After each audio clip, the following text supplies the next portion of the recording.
சந்தேகம் என்பது ஒரு நோய் என்று எல்லாரும் கூறுகிறார்களே, அது உண்மையா? எனக்கு தெரியாது. ஆனால் அந்த சந்தேகம் எப்பொழுது அது ஏற்படுகிறது? ஒரு மனிதனின் நடத்தையை பொறுத்தே ஒரு மனிதனுக்கு சந்தேகம் ஏற்படுகிறது. அவனுக்கு தானாகவே ஒரு ஒரு விஷயங்களை உருவாக்கி கொண்டு அது சந்தேகப்பட்டுக்கிட்டு அந்த மாதிரி போனால் தான் அது வியாதி.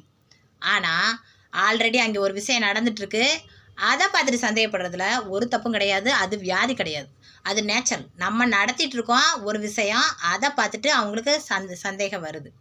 அது வியாதி கிடையாது. சந்தேகப்படுறாங்க அப்படின்றதுல எடுத்துக்கக்கூடாது. சந்தேகப்படுற மாதிரியான சூழ்நிலையை நான் உருவாக்கி கொடுத்துருக்கேன், அதனால என் மேலே சந்தேகப்படுறாங்க அப்படின்னு நம்ம அதை ஏற்றுக்கிட்டு அதுக்கான வழி என்னவோ அந்த வழியில் நம்மளை காப்பாற்றிக்கணும். அதை விட்டுட்டு என் வீட்டுக்காரர் என்னை சந்தேகப்பட்டு இருக்காரு, நான் நல்லா தான் இருக்கேன், ஆனால் என் வீட்டுக்காரர் என்னை சந்தேகப்படுறாரு அப்படின்னு நம்மளுக்குள்ளேயே நம்மளை ஒழிச்சிக்கிட்டு தத்துவம் பேசிகிட்டு இருக்கக்கூடாது. புரியுதுங்களா உங்களுக்கு? பெண்கள் கண்டிப்பாக நம்ம செய்கிற தப்பு என்னன்றது புரிஞ்சு அதுலேருந்து வெளியே வந்துடணும். அப்போ தான் நம்ம வாழ்க்கை நல்லாயிருக்கும்.